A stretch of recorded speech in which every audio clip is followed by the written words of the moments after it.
Okay. Welcome to Beyond the Nudge, the podcast for women over 50 who are ready to grow joyfully, take action with ease, and fully step into their age of empowerment. I'm your host, Kia Eileen, and this is your invitation to go beyond the whispers of intuition, dive deeply into your potential, and create the life and impact you've always dreamed of. So expect monthly themes, transformative insights, powerful frameworks, and practical tools to help you reconnect with your purpose, overcome challenges, and align with your most radiant self. And because wisdom grows in community, I will occasionally be joined by incredible special guests, women with inspiring stories, expert insights, and life-changing strategies to share. And with that, I am so excited and so grateful to say that I am welcoming one of those very, very special speakers today. Rosanna Rosie Glow Hanness is with us. And if you have tuned into any of my summits previously, you will have met Rosie Glow or Rosie. And I really wanted to have her on the podcast, especially because she has such an incredible story. And I really wanted to share her story. I think it's so empowering. And by way of introduction, I want to say that Rosanna Rosie Glow Hanness is an empowerment coach, spiritual activator, and best-selling author of Star Peace 101, How to Create Peace in One Generation. And she's also the founder of Star Peace. So Rosie has a background in ancestral influences and early life conditioning, perinatal yoga, and energy healing. And she's also a sacred union mentor and coach for awakening humans who are here to activate peace on earth. And I think that's such an important place to start, peace on earth. Is it achievable? Is it achievable in our lifetime? Well, I certainly hope so. And I know that it's such a central part of Rosie's work. And so, Rosie, I really want to welcome you here today, and I can't wait to dive into our conversation.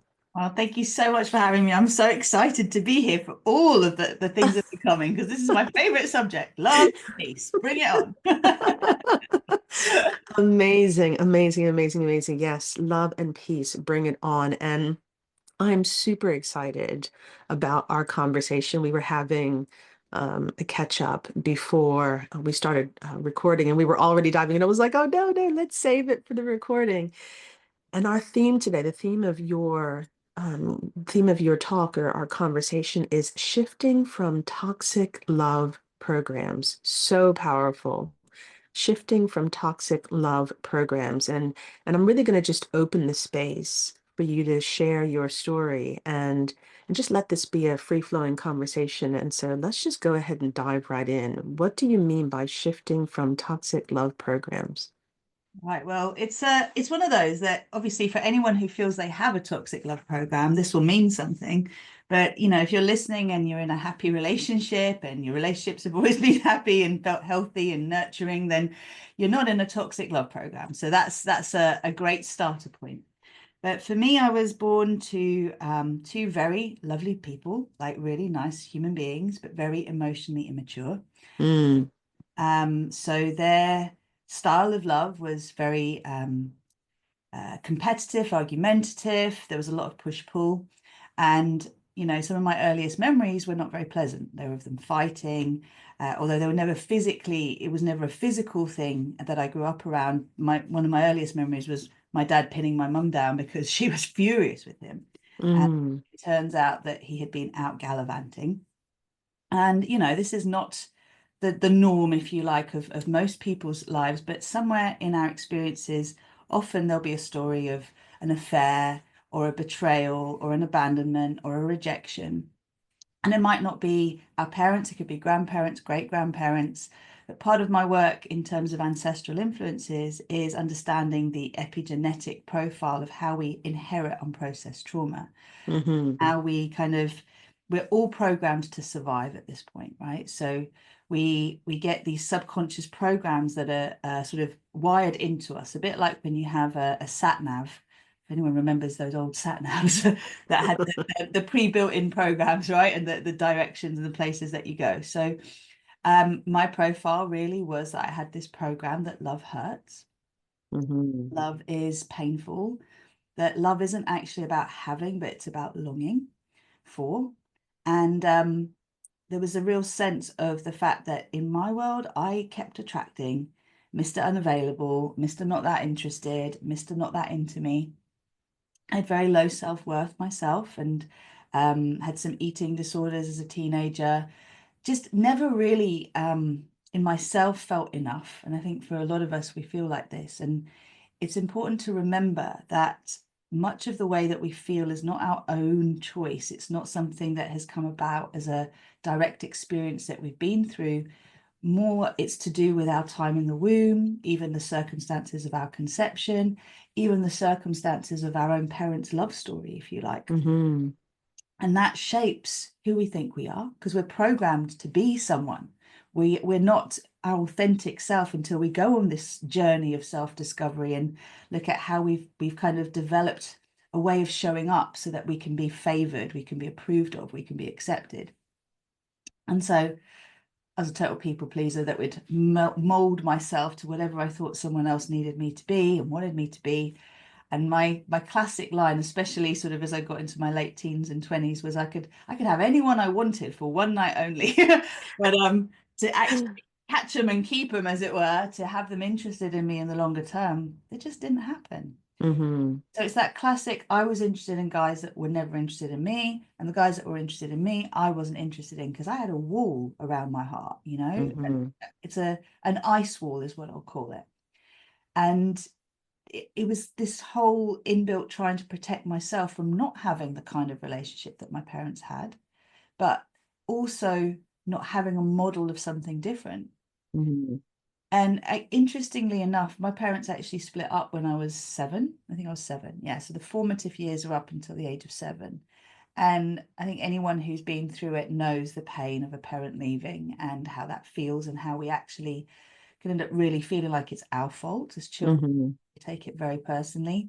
There was a time when my mum was very emotionally unstable and weak. She's not with us in physical anymore. And I felt like I was holding her together as a 5-year-old, 6-year-old, which is a lot for many of us. We've been through this, right?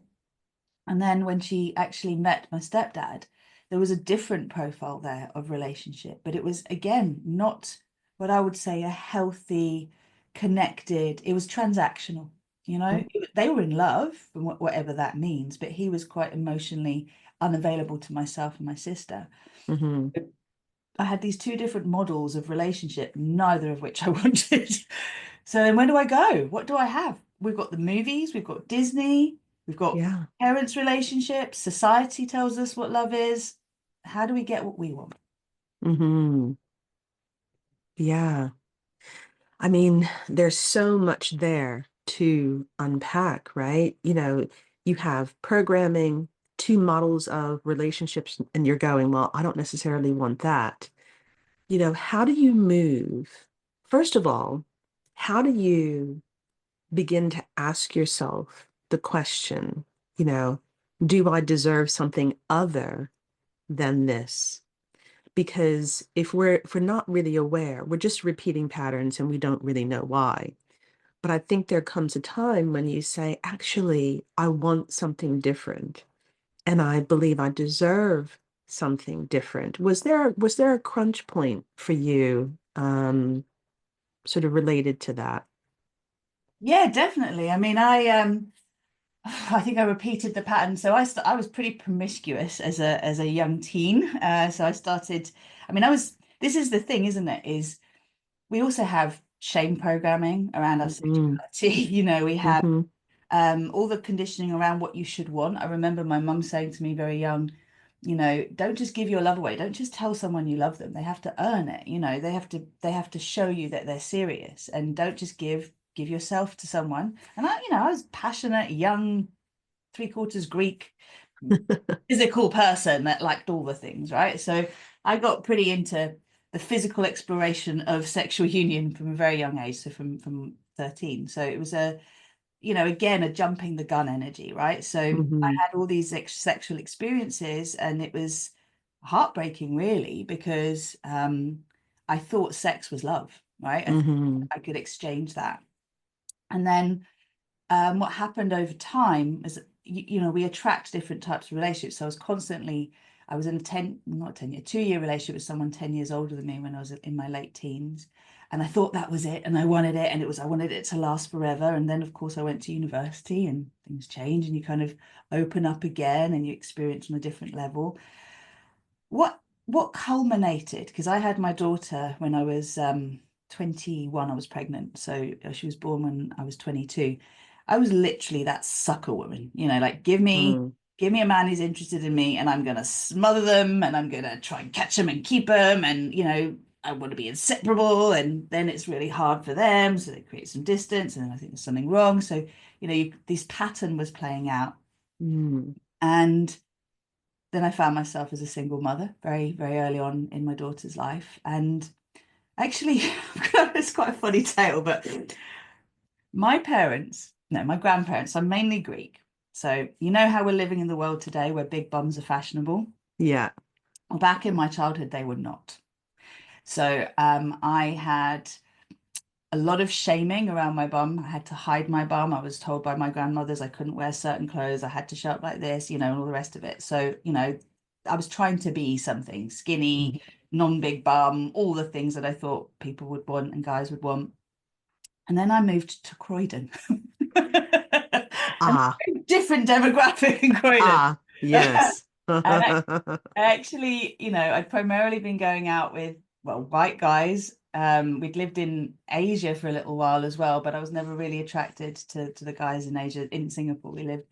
Then I moved back to England, and yeah, after some time, I found myself in this cultural melting pot where my bum was really popular.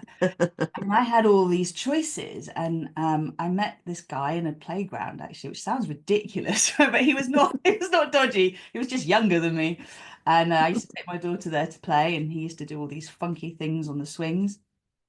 Anyway, he was mixed race, and it started a whole new journey for me where Mm, the things I had been ashamed of, I then discovered were an asset, and it took mm, me on another journey. So I opened up, and as I say, there was a lot of exchanging sex for love.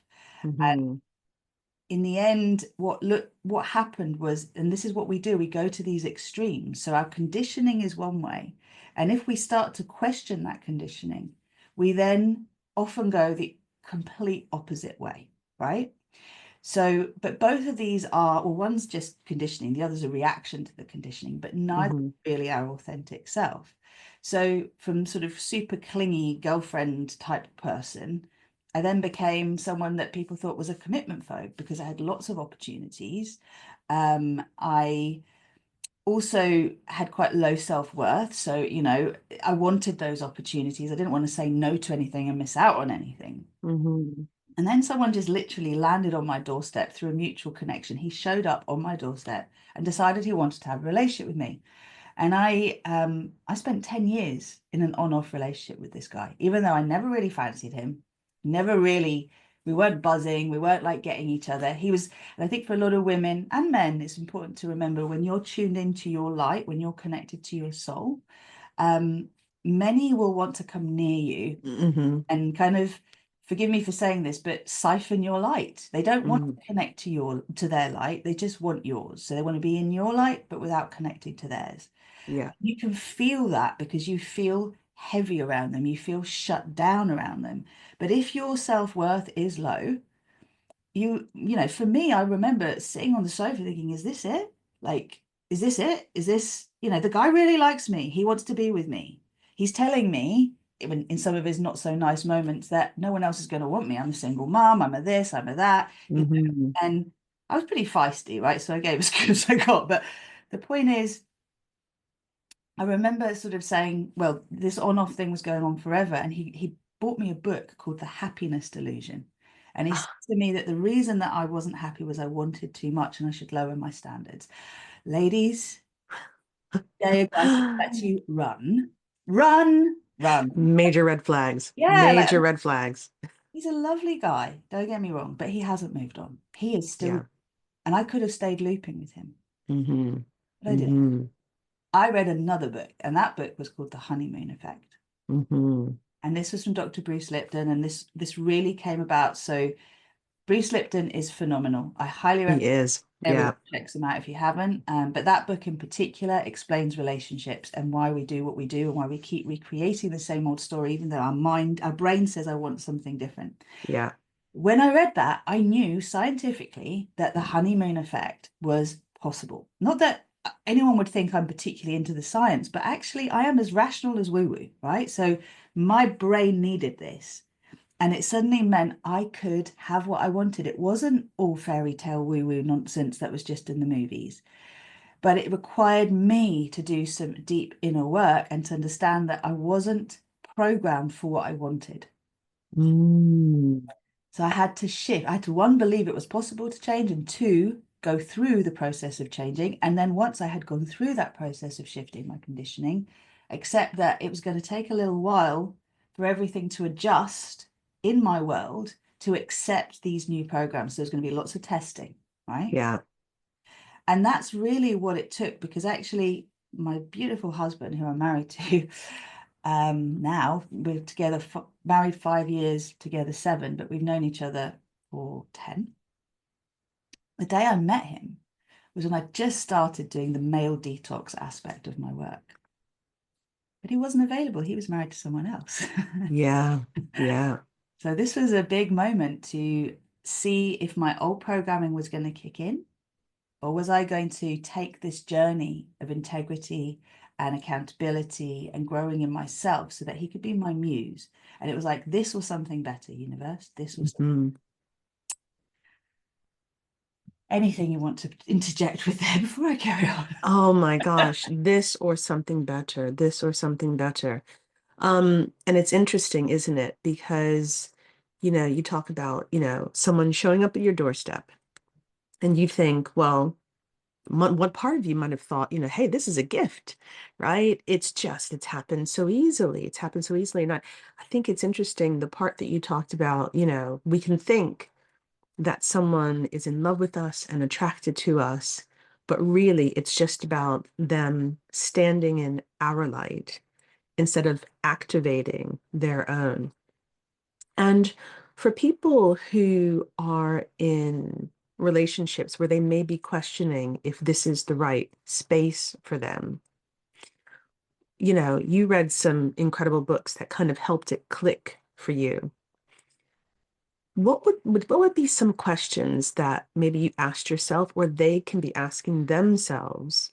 They're in these relationships to help them to understand whether or not it's time for them to just stand in their own light or they deserve something better. Wow, that's a beautiful question.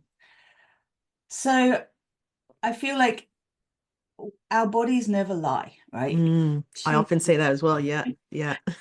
So, I know for me, some of the markers were that I, a lot of the time, although I felt I didn't want to be with this person, I knew I didn't have the feelings that they had. I wanted to feel the way they felt, or they said, Mm, but I didn't.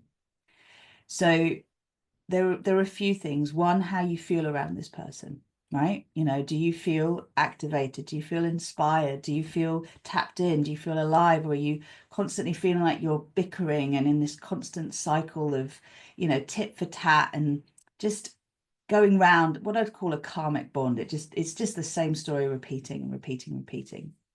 And the other thing is, are you in it because you can't bear the idea of them being in pain if you leave, right? If you wow. this was a huge one for me because, often the guys that really latch on are, well, they've either got quite a lot of insecurities and they might seem extrovert, but actually, they're looking for someone to hook into. And I mean, this could be applied to women as well, right? So this is Hmm. my experience, being with men. But often they're loners and they'll latch on. So it was interesting how the profiling shifted, and I was the footloose fancy free one that wasn't so sure, and now I've got someone who's like wants me, right?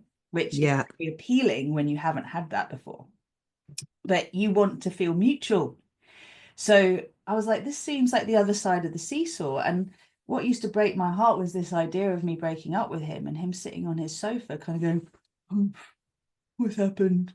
Just sitting in front of the Mm. sofa, sitting in front of the telly. Why did she leave me? What did I do wrong?" And I would, as an empath, I'd feel his pain rather than mine, right? Mm. And it took me a really long time to realize it's not my responsibility what he does with his life. It's his responsibility. And if he doesn't want to grow himself and tap into his light and get off the sofa and stop watching crap all the time and just sing there living in a box, that's up to him. But I don't have to put up with it and sit with him and do it, right? Because I'd walk into his apartment and go, oh. So then I'd have to numb out, drink, Mm. do whatever it is you do to kind of like suppress how you really feel. I actually started having panic attacks. Mm.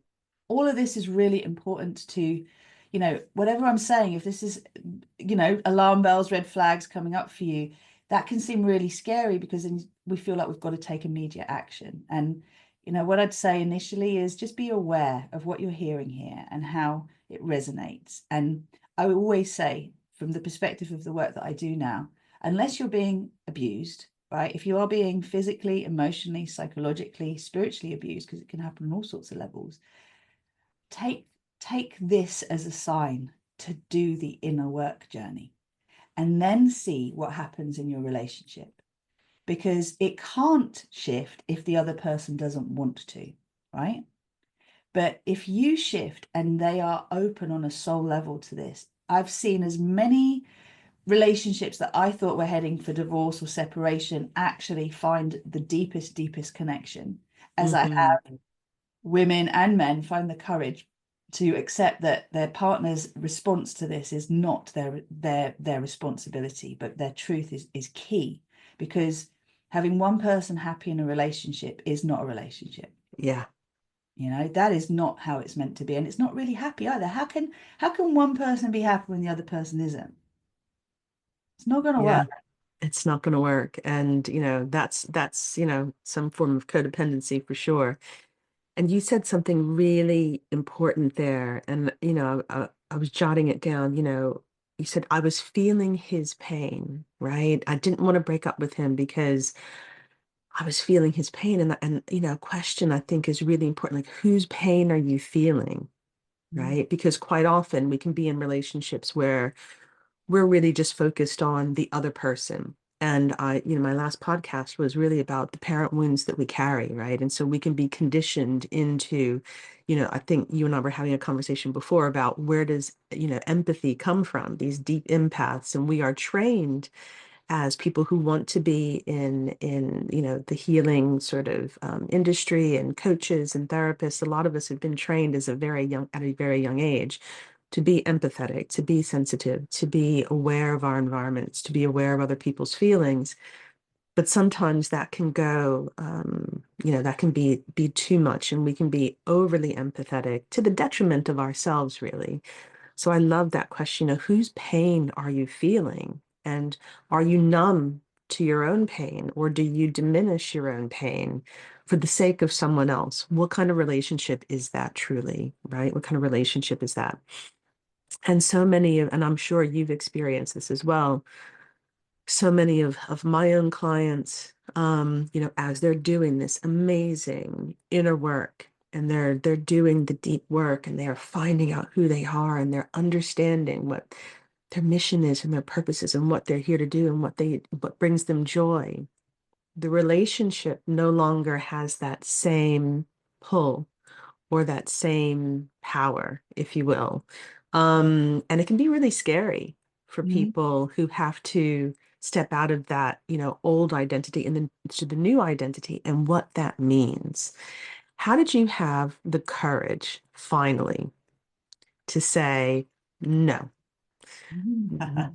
this is not for me? No, because I think it does require courage, right? On a really deep level to say, going back to that, my other question, I deserve something more.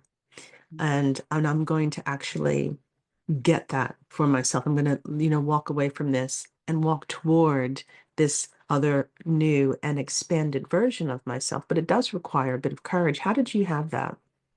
Well, I think this is okay. So what you just said is really important. And there's something here that leads to it, which is for many of us in this world who are empaths, remembering, I learned this at a neonatal, a prenatal neonatal training. It was aimed at ICU units and how babies, when they're separated from their parents because they're really sick, the nurses that are looking after them, etc., being aware of how this impacts the rest of their lives, what happens, Mm. how much touch they get and how they're supported.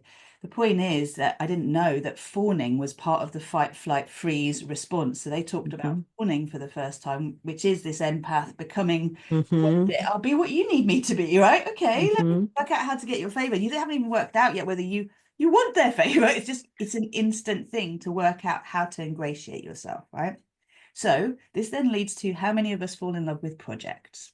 Oh, Fall in love with, ding, ding, ding, ding, ding. yeah, the potential of that person. And that's why we won't leave, because the potential of them, when the sun is in the seventh house and Jupiter's aligned with Mars and the sky's just blue here and this, all these things align just for a split second, it's perfect. The Mhm. rest of the time it's shit. Right? I was like, that's not good enough. You are worthy of so much more than that. All of us are. That little bit, that needs to be the 80%, not the 20% or the 10 or the 5%. So it took me time in my own journey to question, why do I keep breaking up with this guy? Right? Every 3 weeks I would break up with him. Now he did the research and said it was all to do with my cycle and the fact that because we weren't getting pregnant, not that we were even trying to get pregnant, we didn't want to have a baby. I had my baby, thank you. But he was looking at it from a biological point of view, of course. Cool. I love that he was doing the research. But from my point of view, I'm just like, I just don't want to be in this. And then I pull you back when I'm vulnerable because you say Mhm. the right things and you show up just when I feel I need you. Because it's hard being a single mom, especially to a neurodivergent child and having money struggles and being, running your own business. It was tough. My mum was dying as well. There was all sorts going on, which kept me in it longer. Mhm. In the end, what happened was in the relationship, I behaved abominably.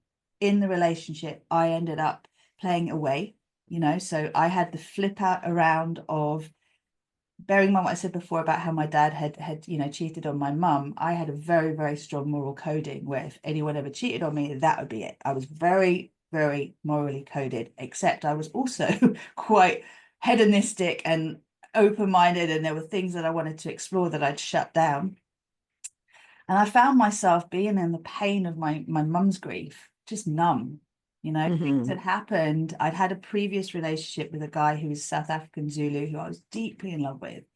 And he didn't come back to the UK when his brother was basically shot dead. And I knew this was a trauma wound for me that led me into a weird place that then when this guy came in, I accepted it because I was numb from the start, Got you. right? So it took all these years and seeing how I was behaving. I cheated on him, he cheated on me, all these things happened. And then through a series of, well, I don't say unfortunate events, but a lot of things happened. And in the end, I was always on destination to move to Brighton. That was always the plan. And um, it never quite happened. I had epigenetic calling to Croydon. And, when we talk about who is this person, who was that 10-year relationship representing, it wasn't my dad, it wasn't my mum, it was actually my granddad who Mm. Ardo's boy. He spent a lot of time on his own. They really reminded me of each other, and I used to feel my granddad's loneliness. So Mhm. this was all pulling me, right? So anyway, my daughter decided to live with her dad for a year ahead of me coming down here because he'd already moved down to Brighton years before, and she went off the rails. And when I discovered what was going on, I got down here very quickly. So Mhm. I sort of was still on and off with this guy, but like more and more distance, more priority on my child. And once I moved down here, there was that distance. And we weren't together at the time. We kind of had these on off still going on. But very soon after I moved here, I met Ian, right? So as I explained before, it was totally by surprise. But when I met him, I felt it instantly. Mhm. And, I wasn't coaching at the time, but I was a spiritual practice. I was a yoga teacher. I worked a lot with pregnant women. There was a moral coding in me. And having played away and done things I wasn't that happy about myself doing, there was this sense of starting afresh, new leaf, looking at my own programming and what was getting me to behave in this way. So I'd already started this journey, meet Ian. He's married. It's like, okay, what are you going to do here? And I knew I wasn't going to go down the route of having an affair and being a mistress. I didn't want to do anything like that. So I kept going with this journey. And, Mhm. we're talking from 36 to 40. So a few other guys in between. Ian was not in my life. We were not really connected with each other. His wife did not want us to be connected, and I totally respect that. And I just said, look, go make your relationship work. If it's not working and you separate, come find me, right? But I'm not going to be in the middle of this. I don't want to do that. Mhm. And that was it was so hard. I mean, God, I love myself for doing that. It was Mhm. really, really hard. There was such deep connection, but it was not the right thing to do, and I knew it. Mhm. I did that temporary discomfort and thought, let this be my lesson to know that there are guys out there that exist. And if I'm running a program that says they always belong to other women, let me change that program, right? Let me Love that. open up to what I want, that there is someone. Here is a model, a prototype, an inspiration for me to then, get my list together of all the things that matter. And I'd done the on-off thing again with the other guy, a few rounds more, and then he got someone else in his life, and suddenly the jealous green-eyed monster came out, and I thought I'd lost the love of my life. Oh, that was interesting. Fought to get it back. I think it took us 6 weeks, and then I was like, oh God, here we go again. I don't want this. I don't want this. Like, About to get it back, and you're like, I don't want that. no. Interesting. Hmm. So ended it and then immediately wanted to make myself feel better. So jumped into a bit of a lover scenario with someone that then I got hooked on. And this was just like a summer romance, but really nothing when you look at Yeah. it. It only lasted a few months. But because I ended it abruptly, and then I was still working on my self-worth, and we always are, right? Anyway, the long and short of it was 18 months went by. I'm getting older. I'm getting to my 40th birthday. And I get to the point that I'm like, you know what? I'm done. I'm done with being played with. I'm done with people that are in or out. I'm done with not feeling the way I want to feel. What do I really want? And it took everything in me as a independent single mother who runs her own business, who's now doing well with her coaching and all, things were happening and shifting in my life to say, I want a ring on my finger. I want a man who wants to marry me. I want a man who wants to take care of me. And by that, I don't mean to sit around and wallow around because that's not my thing, but that's someone that wants to be my protector, that will Hmm. defend me first before they question me. And my dad would question me before he defended me. So it's like Yeah. the thing, right? Yeah. And I had to own I wanted that because that was actually quite different to what I feel I'd been programmed to want. I mean, on the one hand, my mum had always said, you want a man to take care of you, da, da, da, da. But in the world that we're in and the last few decades, it's all been about independence, hasn't it? It's all been Hmm. finding their voice and everything else.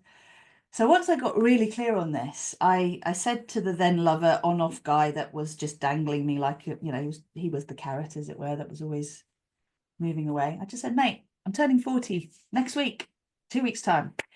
The truth of it is, I want a ring on my finger. I want someone who's serious about me. So if that's not you, can you move to the left and let this person come in? Because I don't want to be toying anymore and try to Yeah. make myself what you want me to be so that we can be together. Mm. And he moved to the left. And I was devastated, like devastated, ego, pride, all the rest of it for about a week.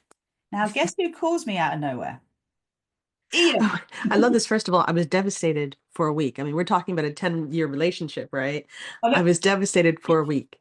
no, this is not the 10-year guy. This is Oh, okay. This is 15. the other guy. Yeah, there's Okay, a got lot you. of guys. There was a lot of, I think this is very important for women who say they want relationships, but they keep showing up for sex. Pay attention, right? Hmm. You say you want a relationship, but you're going to jump into bed the moment a guy kind of shows he's interested. That was me.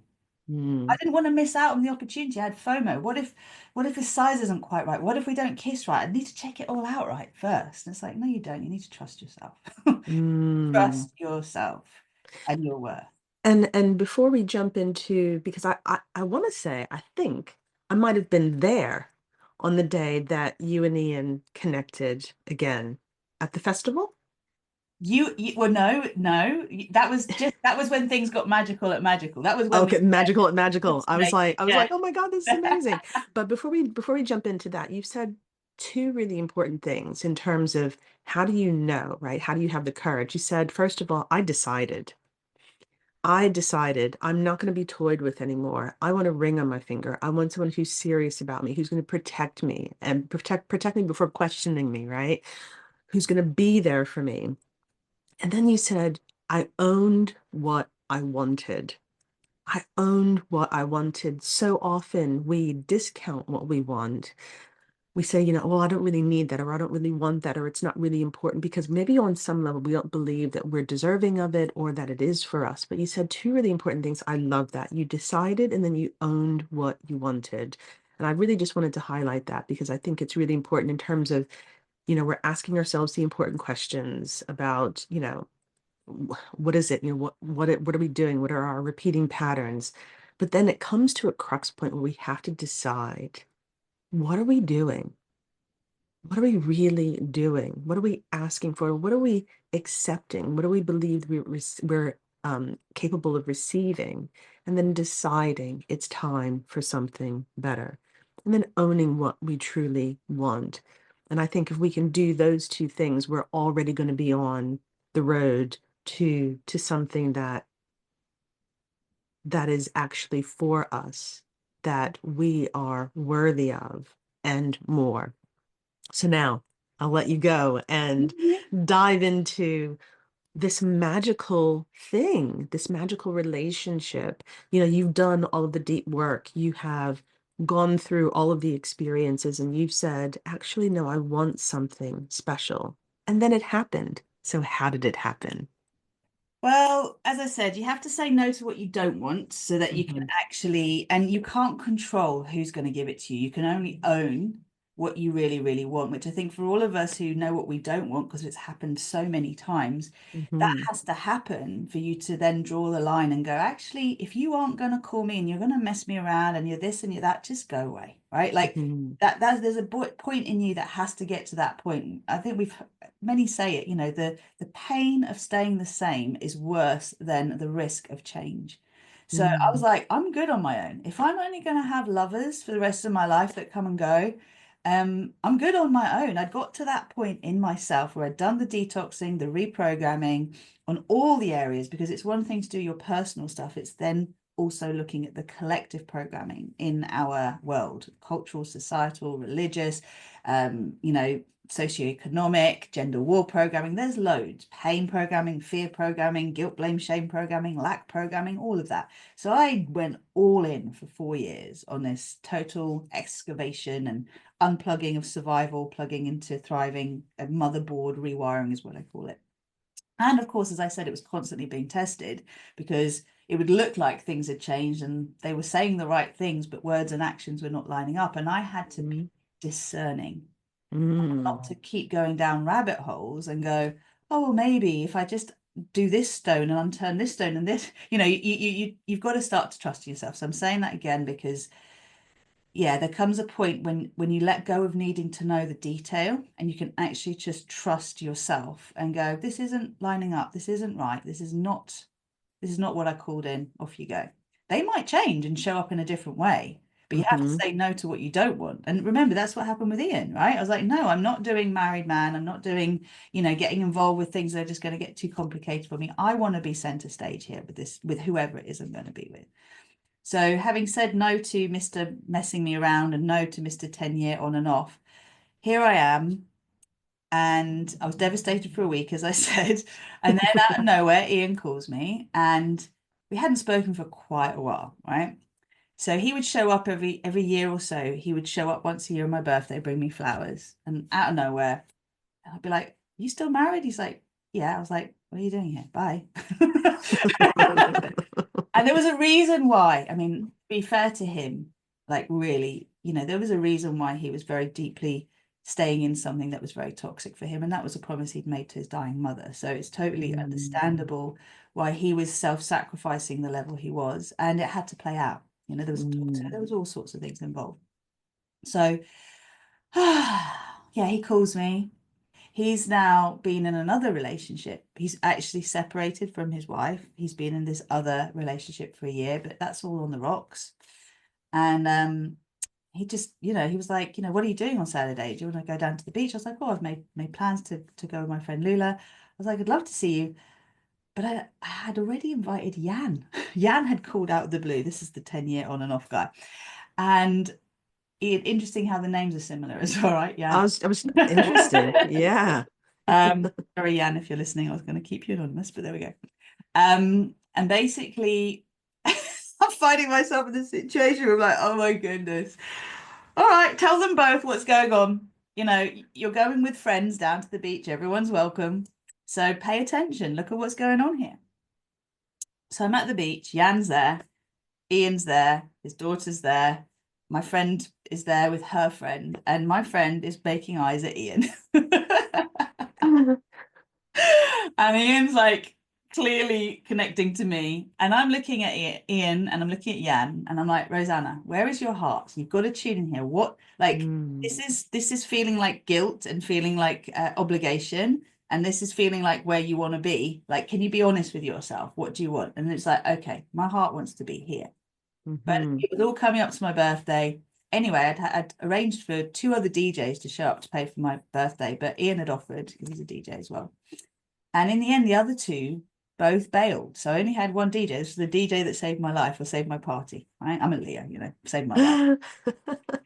And yeah, and it was all like, is he going to come? Is he going to come? Is he going to stay? And I was like, I don't want you to stay. If you want to come and celebrate for a little bit, that's fine. But he was vying for another round and I really wasn't interested. That was where it was at. So Ian came, but he'd just split up with this other woman, right? Things had gone down. He was in quite a broken place. So I knew it wasn't going to be like, oh, let's start things off here. And I didn't want to start things like that anyway. So he left at some point and then he invited me to this festival the following weekend. And I said yes. And that was it. When things got magical. And he kept me, like, honestly, like you met me then, didn't you? And I was Yeah, like, that's right. That's right.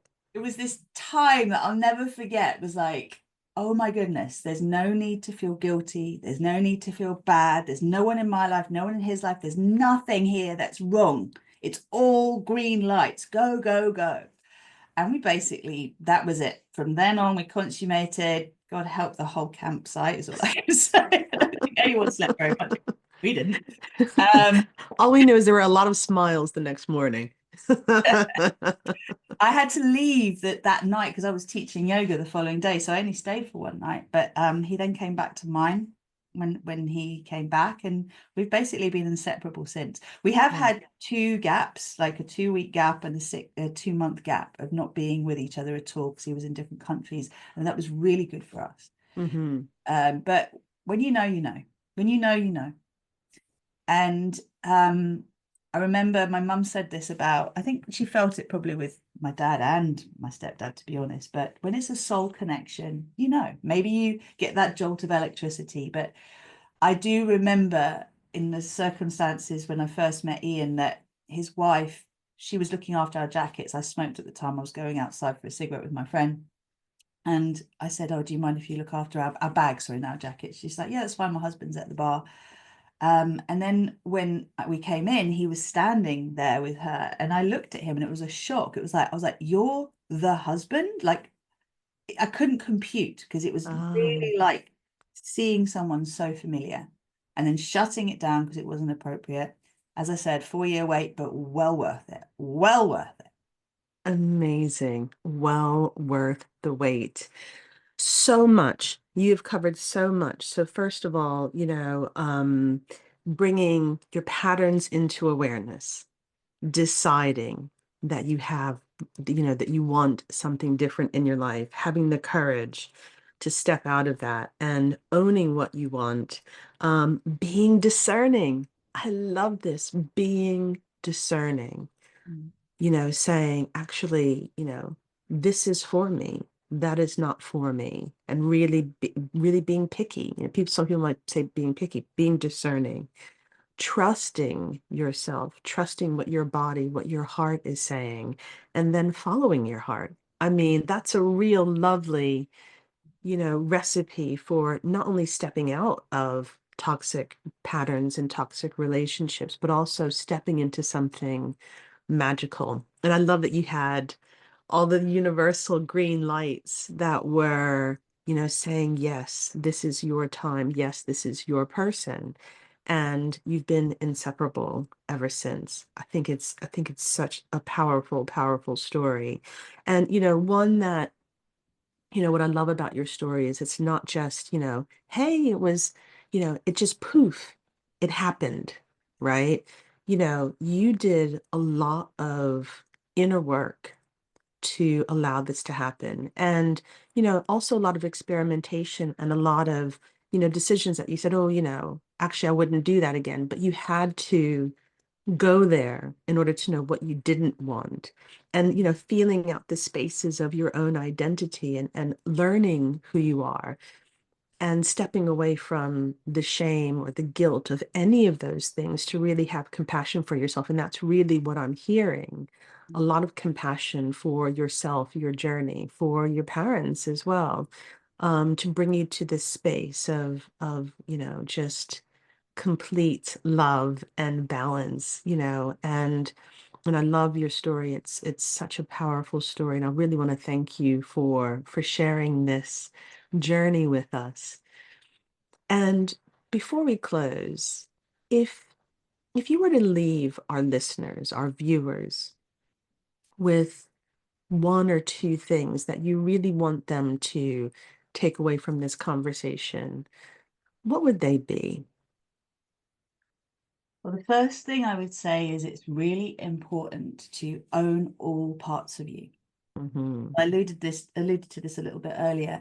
Like, I sometimes joke about the fact that Ian and I found love in a hopeless place, because never in a million years would you think, with all the different dimensions of things that were going on, that we could find something so pure.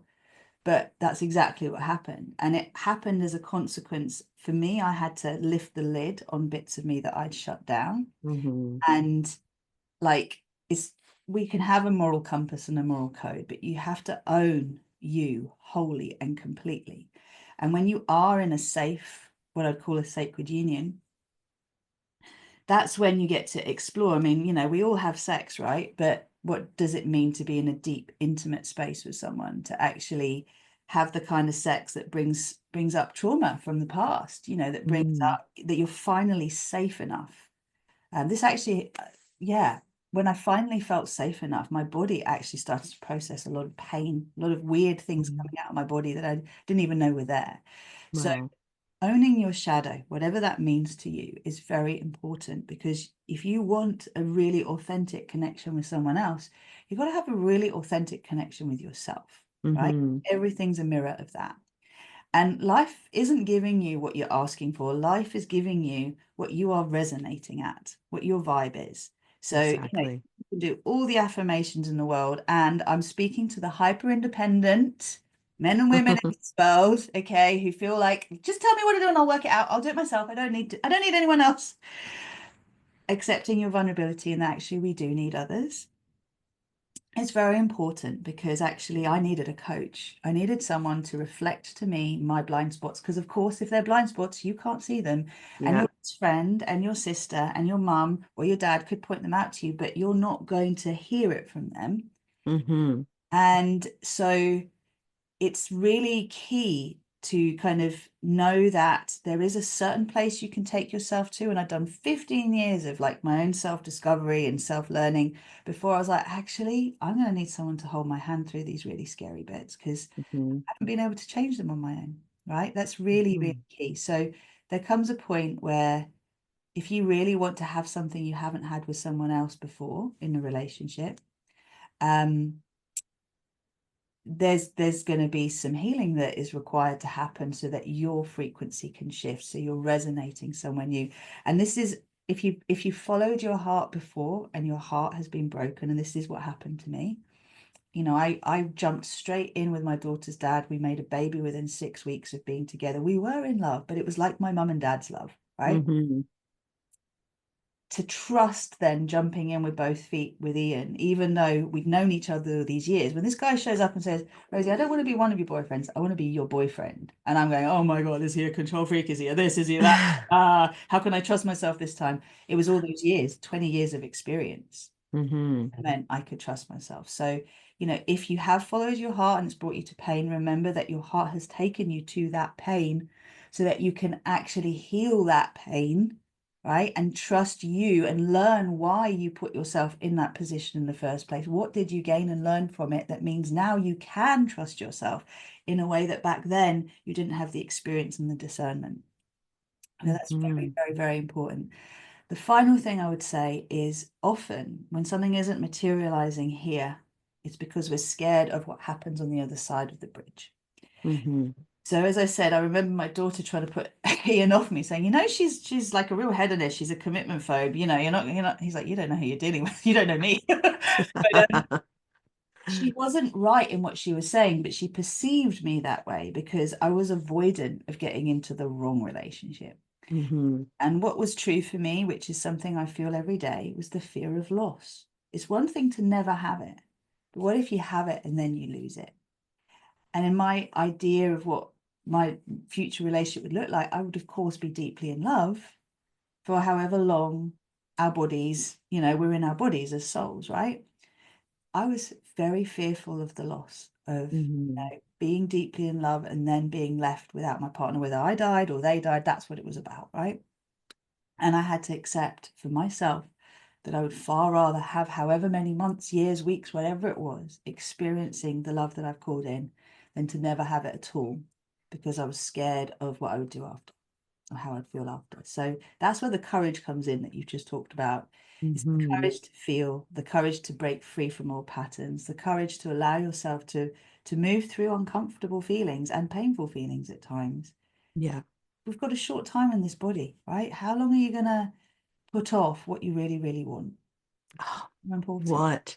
what a question. How long are you going to put off what you really, really want? How long, right? And I think it's amazing. Yes, we only have a short time in this body. So how long are we going to put off our joy, Mm. our passion, our love? How long are we going to put it off? And I think hopefully after this conversation, people who are listening to this will say, I'm not going to put it off anymore. I'm not going to put it off anymore. And thank you for reflecting, those last points, owning all parts of you, owning your shadow, um, finding the help as well, someone who can help you, through those difficult moments, holding your hand through those difficult moments, and to realize and recognize that all pain doesn't have to be pain. It can also bring you to a space of healing as well. Rosie, thank you so much for this amazing conversation today. Thank you for sharing your stories, from the depths of your heart, and hopefully we have brought some insight and some space for our listeners to understand the love that they are. I want to thank you so much for being here. Thank you. You're so welcome. Thank you for the opportunity. And thank you, everyone who's taken the time to listen as well. May you receive what you've most needed to receive from this. Thank you so much. Beautiful, beautiful. Thank you for joining me on this episode of Beyond the Nudge. I hope you feel inspired, empowered, and ready to take that bold next step into your year of significance. And remember, this is just the beginning. We have so much more to explore together. Be sure to tune into the next episode where we'll dive into love as legacy. Love as legacy.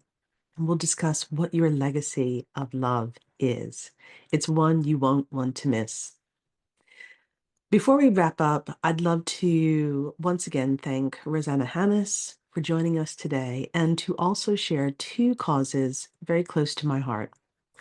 I proudly support Women for Women International, an incredible organization empowering women in war-torn countries to rebuild their lives, and Mantle of Hope in northern Uganda, a charity offering hope and support to the victims of sex trafficking and domestic violence.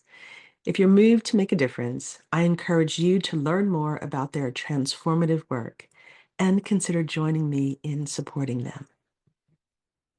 Thank you for joining me on this episode of Beyond the Nudge and on this journey. Don't forget to subscribe, leave a review, and please share this episode with someone who maybe could use a little nudge of their own. Because remember, your best you is waiting beyond the nudge.